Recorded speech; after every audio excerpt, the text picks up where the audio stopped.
یہ بہت ہی دلچسپ سوال ہم سے پوچھا ہے جی شفیع محمد خان نے پشاور سے، اور وہ کہتے ہیں کہ لفظ تثلیث پوری بائبل میں ایک دفعہ بھی نہیں آیا۔ پھر آپ کے عقیدے کی بنیاد بائبل تو نہ ہوئی بلکہ کلیسیا کی ایک ایجاد کردہ اصطلاح ہے۔ سامعین گرامی قدر، ہمارے ایک سامع نے سوال کیا ہے، بلکہ یوں کہیے کہ اعتراض کیا ہے کہ لفظ تثلیث تو پوری بائبل میں ایک دفعہ بھی نہیں آیا، پھر آپ کے عقیدے کی بنیاد بائبل تو نہ ہوئی بلکہ کلیسا کی ایجاد کردہ ایک اصطلاح۔ اب بھلا کوئی ایسا عقیدہ صحیح مانا جا سکتا ہے جس کی بنیاد اس کی کتاب پر نہ ہو؟ محترمی، اس میں ایک منطقی غلطی ہے، اور وہ یہ ہے کہ پہلے آپ نے گفتگو کی لفظ تثلیث کی، پھر اعتراض آپ کا لفظ تثلیث پر نہیں ہے، اعتراض عقیدے پر ہے جس کا اظہار لفظ تثلیث سے کیا جاتا ہے، اور دونوں میں فرق ہے۔ ہم آپ کو ایک مثال دیتے ہیں آسان سی تاکہ آپ کی سمجھ میں آئے۔ وہ یہ ہے کہ بھائی کاف تے الف بے کتاب کیا چیز ہے؟ آپ کہیں گے کہ کتاب اس چیز کو کہتے ہیں جو لکھی ہوئی ہو، اور آج کل یہ ہے کہ جو چھپی ہوئی ہو اس کو کتاب کہتے ہیں۔ لیکن کیا اس چیز کا نام واقعی کتاب ہے؟ اگر اس کا نام کتاب ہوتا تو دنیا کی ہر زبان میں اسے کتاب ہی کہتے۔ ہم عربی کا لفظ کتاب استعمال کر رہے ہیں، کوئی بیٹھا ہوا اس کو کہہ رہا ہے کہ صاحب یہ بک ہے، کوئی کہہ رہا ہے یہ 10 بک ہے، کوئی کہہ رہا ہے کہ یہ اسکرپچر ہے۔ الفاظ مختلف ہیں لیکن اس کے پیچھے خیال ایک ہی ہے۔ تو وہ لفظ کتاب کا مفہوم وہ نہیں ہے جو کہ اصل میں اس چیز کا ہے۔ یا آپ دیکھیے کہ صاحب کتا، کاف تے الف اور کاف کے اوپر پیش، تے کے اوپر تشدید، کتا۔ کتا کیا ہے؟ بھئی ایک جانور ہے جو کاٹ کھاتا ہے، بھونکتا بھی ہے، بہت اچھی بات۔ لیکن جب آپ لفظ کتا لکھتے ہیں تو کیا وہ کاٹ لیتا ہے؟ کیا وہ بھونکتا ہے؟ کیا آپ اس سے گریز کرتے ہیں، بچنے کی کوشش کرتے ہیں؟ اگر وہ لفظ لکھا ہوا ہو آپ اس کو ہاتھ لگا دیں تو کیا آپ ناپاک ہو جاتے ہیں؟ لفظ کتے میں اور جانور کتے میں فرق ہے۔ ان دونوں کو ایک جیسا لینے کی وجہ سے گڑبڑ ہے کہ پہلے بحث جو ہے وہ لفظ تثلیث پر ہے، اور اس کے بعد پوری بات ساری عقیدے کی ہو رہی ہے جس کی اظہار کے لیے وہ لفظ استعمال کیا جاتا ہے۔ یہ بات آپ کی صحیح ہے کہ لفظ تثلیث بائبل میں پوری ایک دفعہ بھی نہیں آیا ہے، لیکن جب آپ یہ کہتے ہیں کہ بائبل میں ایک دفعہ نہیں آیا، آپ کی مراد کیا ہوتی ہے؟ کیا اردو ترجمے میں ایک دفعہ نہیں آیا، یا اصل زبان میں بھی نہیں ہے؟ یا اصل زبان میں جو کچھ ہے اس کے اظہار کے لیے ہمیں مناسب لفظ تثلیث لگتا ہے؟ بہت سی چیزیں ایسے ہیں، اگر آپ سے فرض کیجیے کہ کوئی یہ کہے کہ کیا تورات میں سور کا ذکر ہے، ہم کہیں گے ہے، آپ کہیں دکھائیں نہیں، یہ تو اردو میں لکھا ہوا ہے نا، آپ عبرانی میں دکھائیں تو ہم یہ کہیں گے بھائی عبرانی میں سور نہیں کہتے، عبرانی میں حضیر کہتے ہیں، جو بعد میں عربی میں آ کے خنزیر بن گیا ہے، وہ لفظ موجود ہے۔ تو جب ہم کہتے ہیں یہ لفظ ہے ہی نہیں پوری بائبل میں، تو ہماری مراد اردو کی بائبل ہوتی ہے، اردو ترجمہ ہوتا ہے، ہمیں اس میں چونکہ لفظ تثلیث نہیں ملتا تو ہم کہتے ہیں کہ یہ ہے ہی نہیں۔ بھائی اس عقیدے کے اظہار کے لیے تو کوئی لفظ ایجاد کیا جائے گا۔ دوسری بات جو آپ نے یہ کیا ہے کہ صاحب یہ عقیدہ کیسے صحیح مانا جا سکتا ہے جس کی بنیاد اس کتاب پر نہ ہو؟ عقیدے کی بنیاد کتاب پر ہوتی ہے، الفاظ پر نہیں ہوتی۔ ہم آپ مانتے ہیں کہ خدا حاضر و ناظر ہے، خدا ہر جگہ موجود ہے، لیکن کیا کسی آسمانی کتاب میں یہ لکھا ہوا ہے کہ خدا ہر جگہ موجود ہے؟ ایک جگہ بھی نہیں ہے، کیونکہ یہ تو ہم اردو کے لفظ استعمال کر رہے ہیں۔ آسمانی کتابیں یا عبرانی میں ہے، یا یونانی میں ہے، یا عربی میں ہے، یا اگر ہندوؤں کی ہے تو سنسکرت میں ہے، پارسیوں کی ہے تو پہلوی زبان میں ہے۔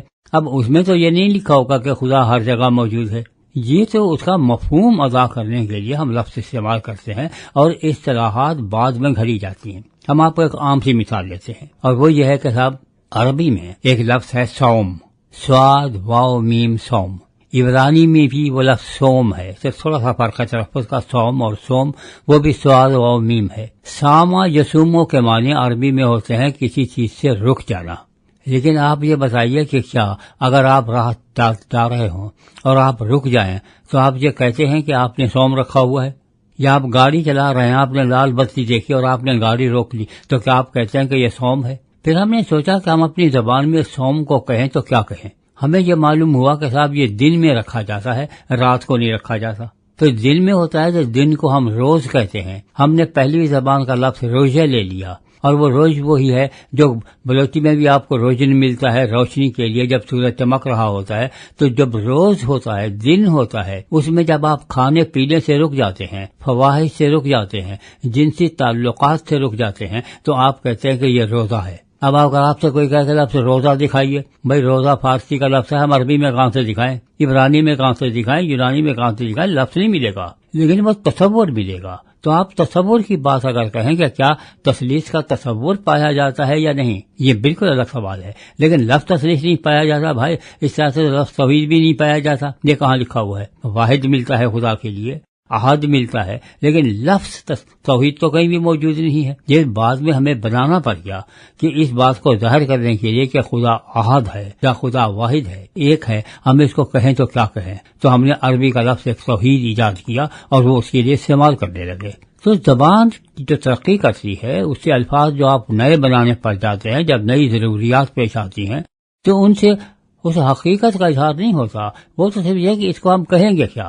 اب آپ دیکھیے کہ ہمارے ہاں یہ پینے والی چیز جو گلاس میں رکھی ہوئی ہے اور بے رنگ بے ذائقہ اور ہے، ہم اس کو پانی کہتے ہیں. ہمارے یہ لفظ پانی لاطینی زبان کے لفظ پانس سے آیا ہے. لاطینی زبان میں پانس کے معنی روٹی کے ہیں، وہ ٹھوس چیز جو ہم کھاتے ہیں. یہ پانی نہیں ہے، مائع والی چیز کو پانی نہیں ہے. اب تو ہمارے ہاں کیا ہوا، ہمارے ہاں چونکہ غربت بہت تھی، بھوک بہت تھی، تو لوگ پانی پی پی کے گزارا کرتے تھے، کھانا نہیں کھاتے تھے. تو ان کے یہاں جو رومیوں کے یہاں پانس روٹی تھی جس پہ گزارا ہوتا تھا اور آدمی زندہ رہتا تھا. ہم صرف پانی پہ زندہ رہ رہے تھے، اس لیے ہم نے اس کو پانی کہہ دیا، اسے ملتا جلتا ہم نے لفظ لے لیا. اب آپ ایک اور لفظ دیکھیے، بڑا عجیب ہے. آپ کبھی سنا آپ نے الماری؟ ہم روز استعمال کرتے ہیں الماری.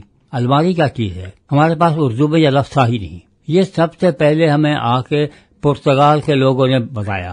پرتگالی لوگ جب گوا میں آیا ہے انڈیا کے علاقے میں، تو وہاں وہ اپنے پرتگیزی بولتے تھے اور پھر وہ کانکری کی شکل اس نے اختیار کر لی.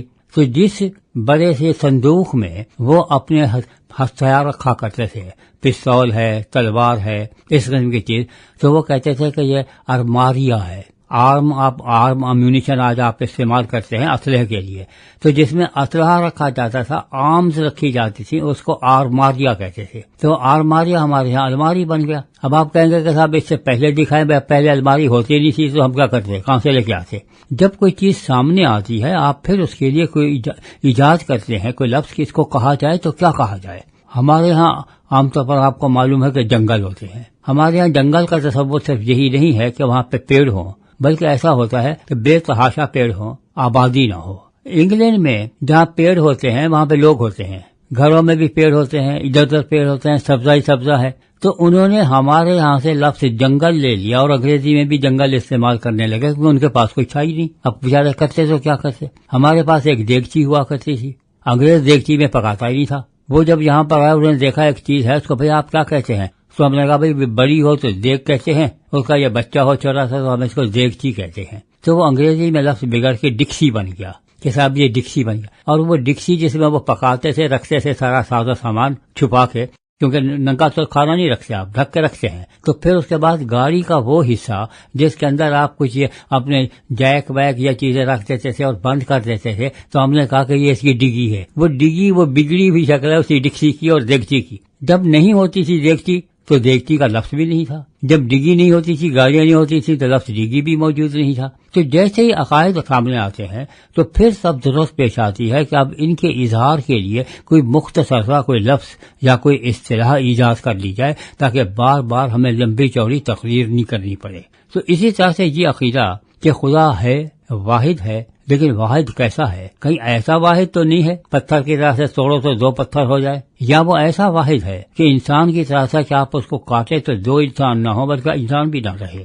کیا وہ اتنا کمپلیکس ہے کہ جتنا کمپیوٹر ہے کہ آپ اس کو توڑیں تو آپ کے پاس 100 کمپیوٹر نہیں بچتے، ایک بھی نہیں رہتا. تو خدا کی ذات کو آپ توڑ نہیں سکتے، لا تقسیم ہے، لا یتجزا ہے، اس کے جز نہیں بنا سکتے، حصے نہیں بنا سکتے. تو ہم نے اس کے لیے پھر کہا کہ یہ اس عقیدے کے اظہار کے لیے ہم لفظ توحید یا وحدت استعمال کریں گے. اسی طرح سے خدا کی ذات کا احاطہ کرنے ممکن نہیں ہے. تو ہم خدا کی جو بڑی بڑی صفات ہیں ان کا اگر ہم اظہار کرنا چاہیں جو انسانوں کے حوالے سے ہیں، لیکن اگر ہم کہتے ہیں خدا ایک ہے، اس کا ہماری ذات سے ڈائریکٹ کوئی تعلق نہیں ہے، وہ ایک ہو یا 10 ہو، لیکن خدا ہم سے پیار بھی کرتا ہے یا نہیں کرتا، ہمیں بچانے کی کوشش بھی کرتا ہے یا نہیں کرتا، اس نے ہمیں بنایا ہے یا نہیں بنایا. تو ان کے اظہار کے لیے ہمیں باپ، بیٹا، روح القدس سے اصطلاحات ایجاد کرنی پڑی. اسی طرح سے ان کو چونکہ ایک ظاہر کرنا تھا کہ یہ 3 الگ الگ خدا نہیں ہیں، تو لفظ تثلیث اس طرح سے وجود میں آیا.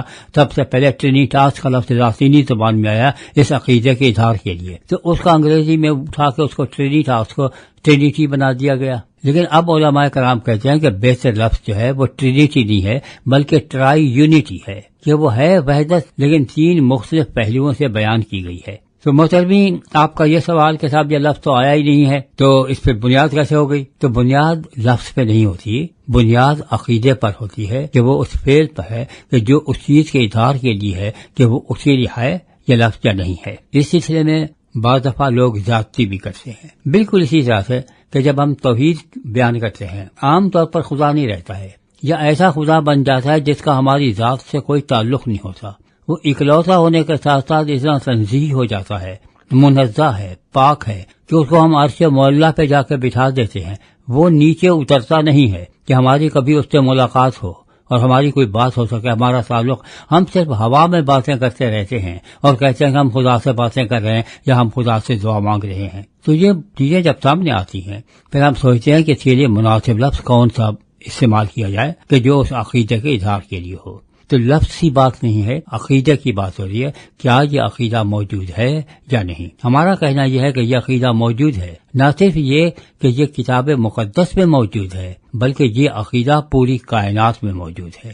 خدا کی ذات پیار کرنے والی ذات ہے. ناممکن ہے کہ پیار کرنے والا تو ہو، محب ہو، لیکن اس کا کوئی حبیب نہ ہو. اور پیار کرنے والا اگر عدل سے ہو، محب، اور اس کا حبیب عدل سے نہ ہو بلکہ بعد میں پیدا ہو جائے، تو سیدھی سی بات یہ ہے کہ وہ عدل سے حبیب بھی نہیں، محب بھی نہیں ہے. تو عدل سے محبوب بھی اس کا ہو اور ان دونوں کے درمیان عدل سے ایک رشتہ بھی ہو، محبت کا اور پیار کا. تو یہ تو عقیدہ موجود ہے پہلے سے ہی. تو اس کے لیے لفظ ایجاد کرنے کی ضرورت ہے کہ لفظ کہیں تو کیا کہیں، آخر اس کے لیے کچھ لفظ ایجاد کرنا چاہیے. آپ نے سنا ہوگا ہم بعض دفعہ کہتے ہیں کہ بھئی یہ خدا کی حضوری کا احساس ہو رہا ہے. یہ حضوری کا لفظ کہاں آیا ہے؟ یہ تو اردو ترجمے میں مل جائے گا، لیکن کیا عربی میں حضوری موجود ہے ہی نہیں. تو کیا کریں؟ تو ظاہر ہے کہ الفاظ ایجاد کیے جاتے ہیں ہمیشہ، لیکن عقیدہ پہلے سے موجود ہوتا ہے. اس کے اظہار کے لیے یہ لفظ مناسب ہے یا نہیں یہ ایک الگ بحث ہے، لیکن یہ لفظ کیونکہ نہیں ہے تو لہذا یہ عقیدہ بھی غلط ہے. یہ بالکل غلط ہے، اس لیے کہ لفظ کے ہونے یا نہ ہونے سے کوئی فرق نہیں پڑتا. آپ کا کیا خیال ہے؟ انگریز چونکہ پانی نہیں کہتا، واٹر کہتا ہے، تو وہ بیچارہ کبھی پانی پیتا ہی نہیں ہے. وہ پانی تو پیتا ہے لیکن اس کو پانی کہتا نہیں ہے. نہیں پانی پیے گا تو مر جائے گا. اس کو کہتا کچھ اور ہے، اس کی زبان میں الگ ہے. جرمن زبان میں آپ اس کو وسر کہتے ہیں، انگریز تو اس کو واٹر کہتا ہے. لاطینی میں آپ اکوا کہتے ہیں، کوئی پانی ہے. عربی میں آپ ماں کہتے ہیں، فارسی میں آپ کہتے ہیں. تو کیا یہ اتنی مختلف چیزیں ہیں؟ نہیں، ایک ہی چیز ہے، لیکن مختلف زبانوں کا استعمال سے ہم نے استعمال کیا ہے اور الفاظ آئے ہیں مختلف طریقوں سے. تو ہم نے یہ کہا کیا کریں. آپ کو معلوم ہے کہ بخار چڑھا ہو نا، ٹیمپریچر بہت زیادہ ہو، کہتے ہیں اس کو تپ چڑھا ہوا ہے. اور تاپنا بھی وہی ہے کہ آگ کے سامنے آپ بیٹھ کے جب ہاتھ سینکتے ہیں تو آپ اس کو تاپنا کہتے ہیں. اور وہی فارسی میں تابیدن ہے. آف آب ہے، پانی ہے، تاب تابیدن ہے، اس کو گرم کرنا ہے. تو آفتاب وہ چیز ہے جس سے پانی گرم ہو جاتا ہے. اس زمانے میں دھوپ ہی میں رکھ کے پانی گرم کیا جاتا تھا. تو یہ لفظ اس طرح سے ایجاد ہوتے ہیں. یہ لسانیات کا مسئلہ ہے، یہ عقائد کا مسئلہ ہی نہیں ہے. عقائد کے لیے تو عقائد کی گفتگو ہوگی. لفظ کو لے کے بیٹھے گئے تو ایک بھی عقیدہ صحیح ثابت نہیں ہو پائے گا. سارے کے سارے ایسے ہو جائیں گے. پھر یہ لفظ دکھاؤ بھئی، یہ لفظ کہاں آیا ہے، کہاں سے نکالیں گے؟ وہ لفظ ہی نہیں ہے. لیکن جب اس چیز کو بیان کرنے کی ضرورت پیش آئی کہ اس کو آپ کہیں کیا، تب آپ لفظ بناتے ہیں، ایجاد کرتے ہیں.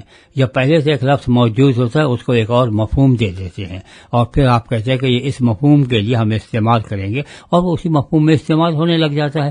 اہل زبان کو کوئی تکلیف نہیں ہوتی، کوئی پریشانی نہیں ہوتی.